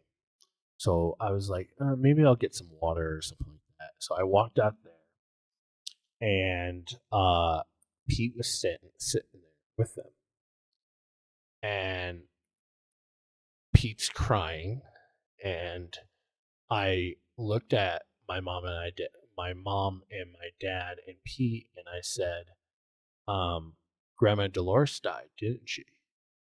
And they both go, yeah, why are you awake? I said, well, she just waved goodbye to me and left. And I was like, oh, that's weird. Like, and what's funny is Dolores was a cranky old woman. Cranky old woman. But she had a heart of gold. You know what I mean? Mm-hmm. She hated every other kid. The crankier they are. Yeah. She hated every other person in the complex except for us, which is, I don't know why. But she passed along, and then Pete, I think Pat has passed since then. Too short. It was one of those, like, holy cow. It was actually the day that she died was the same day that Tupac died. Mm-hmm. And I remember that too, because the day before, I used to have this like plastic cross, and I was really into drawing, and I was really good at it. I should probably get back into it, but I traced around this plastic cross, and I drew a picture for my sister with Tupac's face in it, in the cross. And I gave it to her to put up on her wall, and literally that happened the night before. That did this the day after he passed, which is, it's fucking crazy. Holy moly, that was a fast 2 hours. I'll tell you that. We didn't even get past what we wanted to go through, but that's fine. But continuation. Yeah, we can always do Mothman another night. Since we have a couple of, it's funny, these kids will say, oh, I have imaginary friends, I have this, I have that. Listen, parents, listen to them. They're not imaginary friends, right? They're children see something more than what we see. Because they're innocent. Yeah. Not that we're any innocent than it is, but yeah, just pay attention to them, right? As long as this imaginary friend is not causing any harm and not scaring them, let it be. Foster that. My little sister had an imaginary dog. Yeah. Heard of dogs and cats and it was crazy because she never knew Brownie, our dog. Mm-hmm. And when I asked her to describe this dog to me, she described our Brownie in detail, like down to the spots. Wow. And so I went up to my dad and I go, watch that leash. She put her imaginary dog on the leash and hooked it to our clothesline. And when she was outside, she'd go over there, hook the dog up, and run back and forth with him. She wasn't holding on to the leash, but the leash was moving. And my dad goes, "Are you kidding me?" I go, "No." I go, "Grandma was right." My dad's mom was also a medium. And the gene, I call it the gene, but it's not a gene. It's the connection. The gift was passed down to me and my little sister. My little sister never opened herself up to it when she got older. But she had it when she was really young. Like she was 3 years old when this was going on. Wow. So that was when my dad became a believer. Hey. He's like, "This is what you deal with all the time?" I said, "Yep. Yep." That's insane. Holy moly, guys. Yeah, go ahead. No, I was agreeing. It was very insane. Yeah, here it is, guys. Like you might have experiences in your life that are with ghosts, are with entities, are with things that you cannot see, or you might, it's funny is where I sit, kitchen is, there's like 2 steps up, and then there's a door in the kitchen. And every once in a while, like I'll look up and you can like see something poking around the corner or something like that, right? They're harmless. They're just entertained. They're trying to see what you're doing. You have to remember, They just want to be a part of your life. Yeah, a lot of places where people live, especially on the East Coast, and also where I am in Colorado, there are old homes. They have had many people and many families live in them and have their entire lives. Or you might go to a whatchamacallit, a yard sale and pick up an old piece of furniture. You know, the ones that are really well built. Something might just be attached to that. Even a photo. Yeah, like a photo, a picture. Anything. It could be a little knickknack. It could be anything. It could be a handkerchief. Yeah. Anything that you pick up from antique shops, from garage sales, yard sales, Goodwill, any of those places could have a spirit attached to them. Yeah. So, guys, like we have to learn to live with them, right? I would probably say 99% are harmless. They're just spirits living their day-to-day life. Why they're here, we don't know. Some of us might, some of us might not. But here's the thing. Live your life.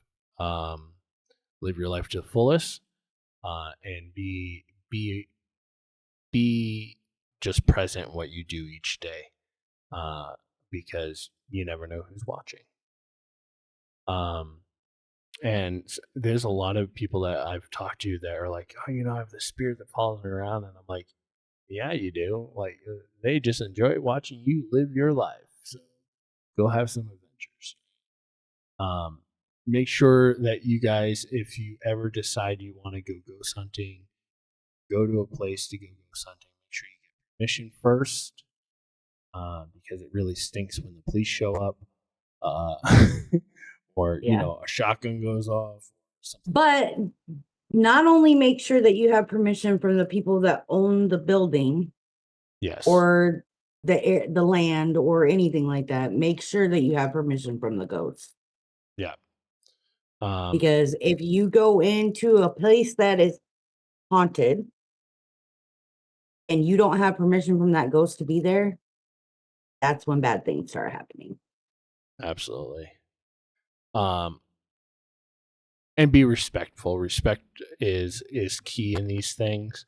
Like I said, when I go ghost hunting, we don't smoke, we don't do drugs, we don't do anything while we're on property, because it is, this is their home. This is their final resting place. This is their asylum. You know what I mean? We're just here visiting. And maybe one day we become residents of that type of world. And I'll tell you this, there are plenty of people on my list that are going to get a haunting from me. So, there's a lot of people that I will mess with, and there's a lot of people that I will haunt. Oh, yeah. Ron's going to be number one. Make it so he doesn't want to go into the basement at all. Right? Maybe someday I will start up the stream and we'll go for a drive down Riverdale. That would kind of be cool.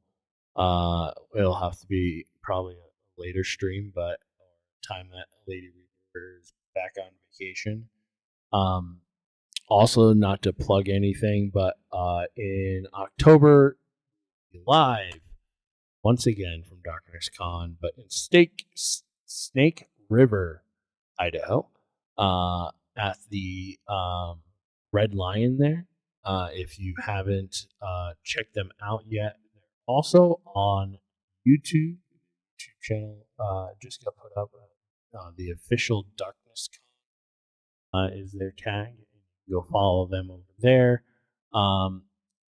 I want to thank everyone that we used their videos today. We appreciate you making them, putting your time and effort into them, allowing us to react to them. I want to thank our viewers. Do you have anything to say? I just want to thank everybody for being here. I enjoy learning about the paranormal and experiencing the paranormal.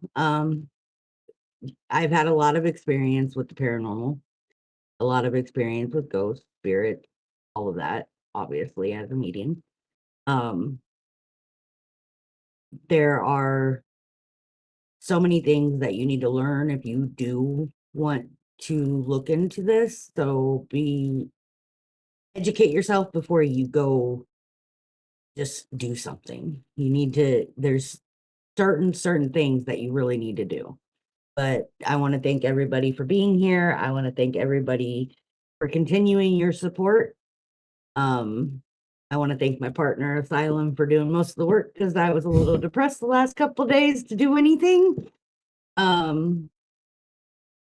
But you guys being here is what makes all of this worth it. So, absolutely. And if you haven't followed our channels yet or became subscribers to our channel, please do so. I am on the road to monetization. As I do every single show, I like to give you guys a kind of update on what I am doing and how I'm doing my monetization. And I'm going to pull that up here before we say goodbye. We have 161 subscribers. We are at 266 qualified watch hours. So if you haven't yet to go watch our videos, put them on the background. Put them in the background as you're cleaning your house, especially something like this where you kind of listen to another video in the background. Listen to stuff. It would be absolutely amazing. I also want to say congratulations to Life with Ron, getting hosts over there in the LCU. Congratulations, my friend. I want to say congratulations to Simply Christina, also getting a host role over there in the LCU. Life with Ron is on Lolcow Hero. His old home away from home. And Simply Christina is on Lolcow Fire. They will be live this evening. I don't think Lolcow Fire will definitely be live this evening. thank you so much for being part of our crew. Now I have to go find out who's live before I leave you guys. So let me do that real quick. And before I do my ending here, we're actually going to send you over to Lolcow Fire. They're live right now. So if you haven't seen them yet, dude, what are we doing? Stream as a makeup girly, that shit. People can hear that. I want to do that. You. I don't remember where that is. Oh, I think that's it. Are you on mine or yours? Yours. Pop-up dashboard. Maybe it's in the edit. Is it in the edits? Is it in the edit? I can't remember. Or is it in... I found it. I found it. Okay. Other channels.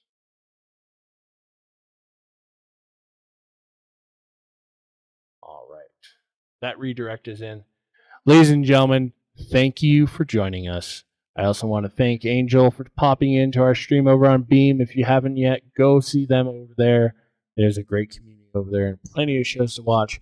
Watch my videos so I can watch hours over there because I want to beat the shit out of all these guys that do this podcast.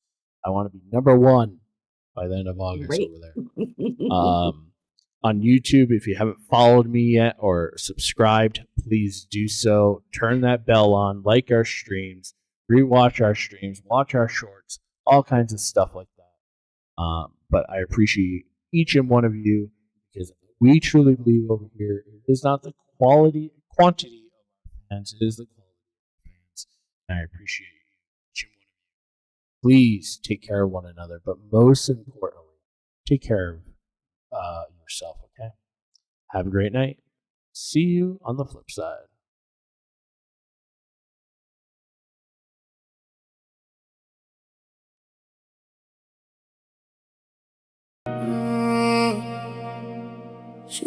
She tryna spin the narrative.